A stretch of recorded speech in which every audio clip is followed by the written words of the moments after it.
ओम नमः शिवाय। दोस्तों, आज की कहानी महारानी रत्नावती की है। बड़ी ही सुंदर कहानी है। इसे सुनने के बाद आपके मन में भक्ति भाव पैदा हो जाएगा। दोस्तों, इस कहानी को बड़े ध्यान से सुनना। यह कहानी बड़ी ही शिक्षाप्रद और महत्वपूर्ण होने वाली है। मेरा आपसे निवेदन है कि इस वीडियो के अंत तक आप हमारे साथ में बने रहना, क्योंकि महारानी का चरित्र बड़ा ही सुंदर है और इसे सुनने में आपको बड़ा आनंद आएगा। दोस्तों, आमेर के प्रसिद्ध महाराजा मान सिंह जो थे, उनके छोटे भाई का नाम था राजा माधो सिंह और इन्हीं की पत्नी का नाम था रानी रत्नावती। रत्नावती का शरीर जितना सुंदर था, वैसा ही उनका मन भी अच्छे विचारों और सद्गुणों से भरा हुआ था। पति के चरणों में इनका बड़ा ही अनुराग था।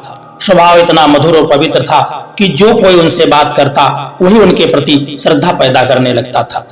महल की जो भी दासियां थी, उनके इस व्यवहार से हमेशा मुग्ध होकर के उन्हें साक्षात जननी समझती थी। रत्नावती जी के महल में एक दासी बड़ी ही भक्तिमती थी। भगवान की परम भक्तन थी वह। भगवान अपने प्रेमियों के सामने लीला प्रकाश करने में जरा भी संकोच नहीं करते हैं। वह भाग्यवती पुण्यशीला दासी भी ऐसी एक पवित्र प्रेमिका थी। भगवान उसके सामने नाना प्रकार की लीला करके उसे आनंद के समुद्र में डुबोए रखते थे। रानी का हृदय हमेशा उसकी ओर खिंचा रहता था। वह बार बार उसकी इसी अवस्था को देखने की पेश करती रहती थी। उसे देखते ही रानी के मन में भी प्रेम उत्पन्न होने लगा। कहते हैं कि शरीर के अंदर हृदय में जिस प्रकार के विचारों का परमाणु भरा होता है, उसी प्रकार के परमाणु स्वाभाविक ही हमारे रोम रोम से सदा बाहर निकला करते हैं। पापी विचार वाले मनुष्य के शरीर से पाप के परमाणु, पुण्यात्मा के शरीर से पुण्य के परमाणु, ज्ञानियों के शरीर से ज्ञान के परमाणु और प्रेमी भक्तों के शरीर से प्रेम के ये परमाणु अपनी शक्ति के तारतम्य के अनुसार अनुकूल अथवा प्रतिकूल वायुमंडल के अनुरूप बाहर फैलते रहते हैं और उस वातावरण में जो कुछ भी होता है सब पर अपना असर डालते हैं। यही नियम की बात है। और जिनके अंदर जो भाव परमाणु अधिक मात्रा में है और अधिक घने होते हैं, उनके अंदर वे अधिक निकलते हैं और अधिक प्रभावशाली होते हैं। उस प्रेममयी दासी का हृदय पवित्र प्रेम से भरा था। भरा ही नहीं था, उसमें प्रेम की बाढ़ आ गई थी। प्रेम उसमें समाता नहीं था, बस बाहर निकल जाता था। उस प्रेम ने रानी पर अपना प्रभाव जमा दिया। एक दिन दासी के मुंह से बड़ी ही व्याकुलता से भरी हे नवल किशोर, हे नवल नंदन, हे ब्रजनंदन, हे नंदनंदन की पुकार सुनकर के रानी भी व्याकुल हो गई। उन्हें इस दुर्लभ दशा को पाकर के बड़ा ही आनंद मिल गया। अब तो रानी उस दासी के पीछे पड़ गई और उससे बार बार पूछने लगी कि बता, तुझे यह प्रेम कैसे प्राप्त हुआ? भगवान के नाम में इतना माधुर्य तूने कैसे भर दिया? आहा, कितना जादू है उन नामों में। मैं तेरे मुंह से जब हा नंदनंदन, हा ब्रजचंद्र सुनती हूँ तो देह की सुधि भूल जाती हूँ। मेरा हृदय बरबस उन मधुर नामों की ओर खिंच जाता है और आंखों से आंसू निकल पड़ते हैं। बता मुझको यह माधुरी निरंतर कैसे मिलेगी? मैं कैसे उनकी मोहिनी मूर्ति को देख सकूंगी जिनके नामों में इतना आकर्षण है, इतना माधुर्य है और इतना रस भरा हुआ है? बता, मैं उनको कैसे देख पाऊंगी और कैसे उनकी मधुर मुरली को सुन सकूंगी? मुझे भगवान के प्रेम का वह रहस्य बता जिसमें तू निरंतर डूबी रहती है और जिसके एक एक कण का दूर से दर्शन करके ही मेरी एक दशा ऐसी हो चली है। दासी ने पहले तो टालने की कोशिश की, परंतु जब रानी बहुत पीछे पड़ी तब एक दिन उसने कहा कि महारानी जी, आप यह बात मुझसे न पूछिए, आप राजमहल के सुखों को भोगिए। क्यों व्यर्थ में इस मार्ग में आकर के अपने दुखों को निमंत्रण दे करके आप बुला रही हैं? यह रास्ता बड़ा कठिन है, कांटों से भरा हुआ है, इसमें कहीं सुख का नाम निशान नहीं है। पद पद पर लहूलुहान होना पड़ता है, तब कहीं इसके समीप पहुंचा जा सकता है। पहुंचने पर तो बड़ा आनंद मिलता है, परंतु इसके रास्ते में बड़ी कठिनाइयां हैं। यह इतनी भयानक है कि उनको सुन करके दिल दहल जाता है। रात दिन हृदय में भट्ठी जलती रहती है, आंसुओं की धारा बहती है, परंतु वह इस आग को बुझती नहीं है, घी बनकर इसे और भी उभारती है। सिसकना और सिर पीटना तो नित्य का काम होता है। आप राजरानी हैं, भोग सुखों में पली बढ़ी हैं। यह पंथ तो विषय विरागियों का है, जो संसार के सारे भोग और सुखों से नाता तोड़ चुके हैं। यह तोड़ने को तैयार रहते हैं और कहा यदि मोहन की तनिक सी माधुरी देखने को मिल गई, फिर तो सर्वत्र वो हाथ से चला जाएगा। इसीलिए ना तो यह पूछिए और न उस ओर ताकिए ही। यह सब सुनकर के रानी रत्नावती को उत्कंठा और भी बढ़ गई। वह बड़े आग्रह से श्री कृष्ण के प्रेम का रहस्य पूछने लगी। आखिर उनके मन में भोग वैराग्य देख करके तथा उन्हें अधिकारी जान करके श्री कृष्ण में डूबी हुई दासी ने उन्हें श्री कृष्ण के प्रेम का दुर्लभ उपदेश किया। अब तो दासी रानी की गुरु हो गई।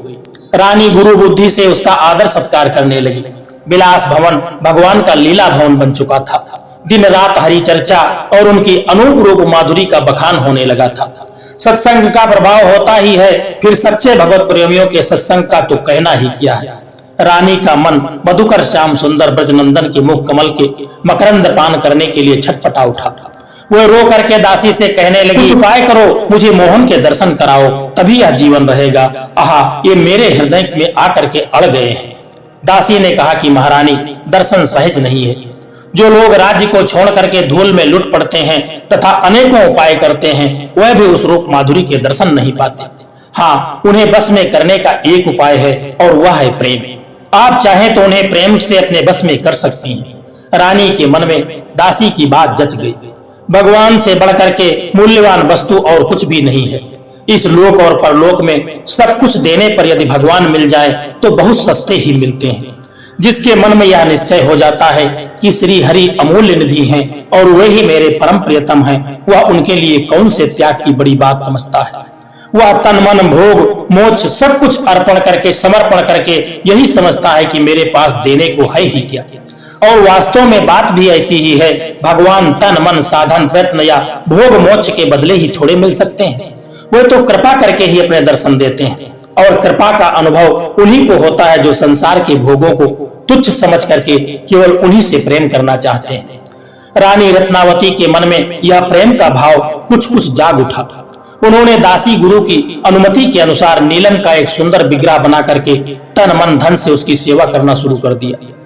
वे अब जागृत स्वप्न दोनों ही स्थितियों में भगवान के प्रेम का अपूर्व आनंद लूटने लगी। राजरानी भोग से मुंह मोड़ करके भगवान के प्रेम में पावन पथ पर चल पड़ी। एक के साथ दूसरों को सजाती वस्तु आप ही आती है। भजन के साथ साथ संत समागम भी होने लगा। सहज कृपालु महात्मा लोग भी कभी कभी आकर के दर्शन देने लगे थे। एक बार एक पहुंचे हुए प्रेमी महात्मा पधारे। वह वैराग्य की मूर्ति थे और भगवत प्रेम में झूम रहे थे।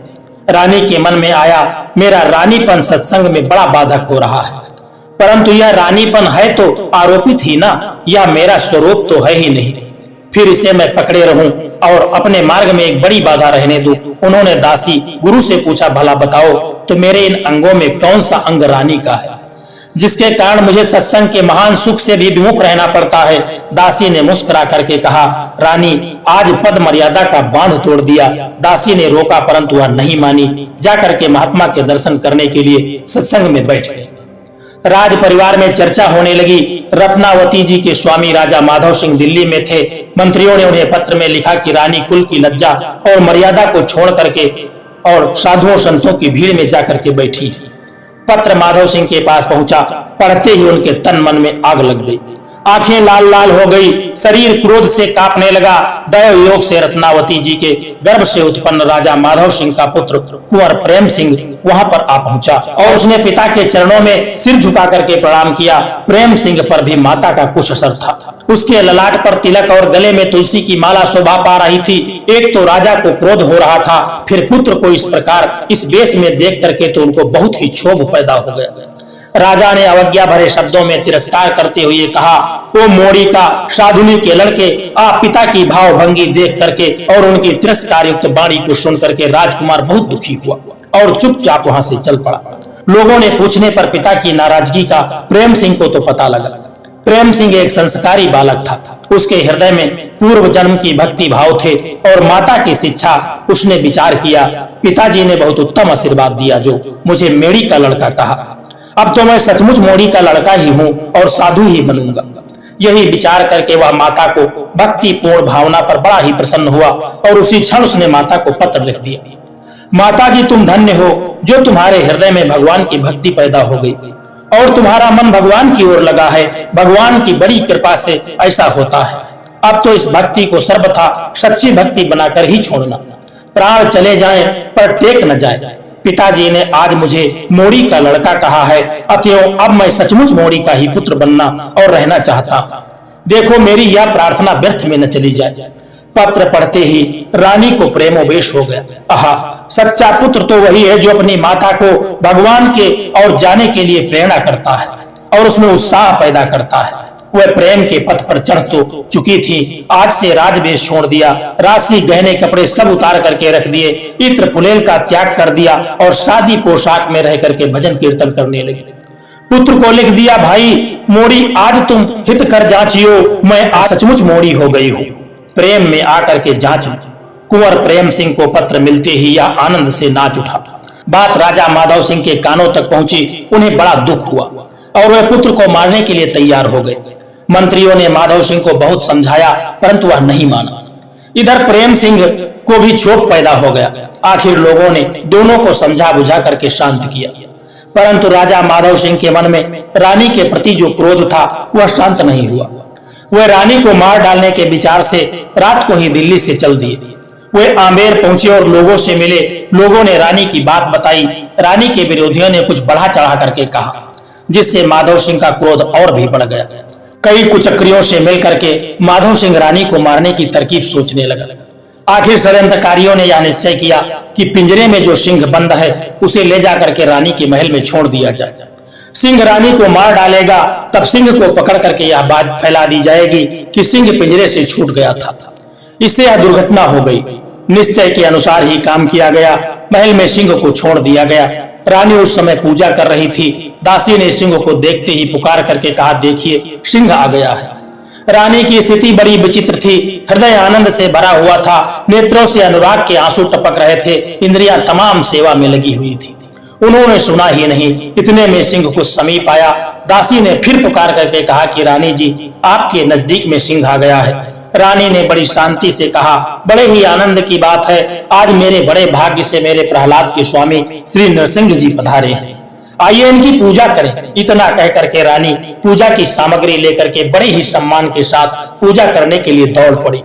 सिंह समीप आ ही गया था, परंतु अब वह सिंह नहीं था। रत्नावती जी के सामने तो साक्षात नरसिंह जी उपस्थित थे। रानी ने बड़े ही सुंदर, मनोहर और आकर्षक रूप में परम शोभायमान संपन्न भगवान नरसिंह देव के दर्शन किए। उन्होंने प्रणाम करके पाद्य अर्घ दिया, माला पहनाई, तिलक दिया, धूप दिया, भोग लगाया और प्रणाम आरती करके उनकी स्तुति करने लगी। कुछ ही क्षणों के बाद सिंह रूप प्रभु महल से निकले और जो लोग पिंजरा लेकर के रत्नावती जी को सिंह से मरवाने के लिए आए थे, सिंह रूप प्रभु ने बात की बात में उनको परलोक पहुंचा दिया और स्वयं मामूली सिंह बन करके पिंजरे में प्रवेश कर गए। लोगों ने दौड़ करके यह बात राजा माधव सिंह को बताई। रानी ने श्री नरसिंह भगवान मान करके सिंह की पूजा की। सिंह ने उनकी पूजा को स्वीकार कर लिया और बाहर आकर के आदमियों को मार डाला। रानी अब भी आनंद से बैठी भजन कर रही है। अब तो माधव सिंह की आंखें खुल चुकी थी। भक्त का गौरव उनके ध्यान में आ गया। सारी दुर्भावना क्षण भर में नष्ट हो गई। राजा दौड़ करके महल में आया और प्रणाम करने लगा। रानी भगवान की सेवा में तल्लीन थी। दासी ने कहा कि महाराज प्रणाम कर रहे हैं। तब रानी इधर ध्यान दिया और वह बोली कि महाराज श्री नंदलाल जी को प्रणाम कर रहे हैं। रानी की दृष्टि भगवान में बसी हुई थी। राजा ने नम्रता से कहा कि एक बार मेरी ओर तो देखो। रानी कहने लगी, महाराज मैं क्या करूं, ये आंखें इधर से हटती ही नहीं है, मैं बेबस हूं, मैं लाचार हूं। राजा ने कहा, सारा राज और धन तुम्हारा है, तुम जैसा चाहो इसे काम में लाओ। रानी ने कहा कि स्वामी, मेरा तो एकमात्र धन ये मेरे श्याम सुंदर हैं, मुझे इनके साथ बड़ा आनंद मिलता है, आप मुझको इन्हीं में लगा रहने दीजिए। राजा प्रेम और आनंद में गदगद हो गया और रानी की भक्ति के प्रभाव उसके चित्त में भी भगवान की ओर खींचने लगा। जिनकी ऐसी भक्त पत्नी हो उन पर भगवान की कृपा क्यों न हो। घर में एक भी भक्त होता है तो वह सारे कुल को तार देता है। एक समय महाराज मान सिंह अपने छोटे भाई माधव सिंह के साथ किसी बड़ी भारी नदी को नाव से पार कर रहे थे। इतने में ही तूफान आ गया और नाव हिलने डुलने लगी। लगता था कि नाव अब डूब जाएगी। मान सिंह इस स्थिति को देख करके घबरा गया और कहा कि भाई अब तो बचने का कोई उपाय नहीं है। इतने में माधव सिंह कहने लगे कि आपकी अनुज वधू और वह मेरी पत्नी भगवान की परम भक्त है, उसकी कृपा से हम लोग पार हो जाएंगे। दोनों ने रानी रत्नावती का ध्यान किया। जादू की तरह नाव किनारे लग गई। दोनों भाई नया जन्म पा करके आनंद मग्न हो गए। यह तो मामूली नाव थी, और नदी भी मामूली थी। भगवान के जो सच्चे भक्त होते हैं उनका आश्रय लेकर के बड़े से बड़ा पापी मनुष्य भी बात बात में बड़े से बड़े भवसागर को पार कर जाता है। ऐसा मन में विश्वास होना चाहिए। और भगवान वास्तव में इस संसार में जितने भी कष्ट और दुख होते हैं उन सब से छुड़ा करके अंत में वह भवसागर से पार करवा देते हैं। अब तो मान सिंह के मन में रानी के दर्शन की लालसा जाग उठी। वे वहां से दौड़े दौड़े आए और रानी का दर्शन किया। रानी का जीवन इतना प्रेममय हो गया कि वह हमेशा अपने भगवान प्रियतम श्याम सुंदर के साथ और उन्हीं के ध्यान में मस्त रहती थी, उन्हीं के प्रेम में हमेशा डूबी रहती थी। ऐसे भक्त और भगवान की जो कहानी सुनता है उसके जन्म जन्मांतर के सभी पापों का नाश हो जाता है और उसका जीवन धन्य हो जाता है। इस लोक से लेकर के परलोक तक उसका सुधर जाता है। दोस्तों, यह कहानी आपको कैसी लगी है प्यारा सा कमेंट करके जरूर बताना। और यदि आपको यह वीडियो अच्छा लगा है, पसंद आया है, तो इस वीडियो को लाइक शेयर करना और चैनल को सब्सक्राइब करने की भी कृपा कर देना, क्योंकि ऐसी ही भक्तों की कहानियां आपको हमारे चैनल पर मिलती रहेंगी। दोस्तों, जय श्री कृष्णा, राधे राधे।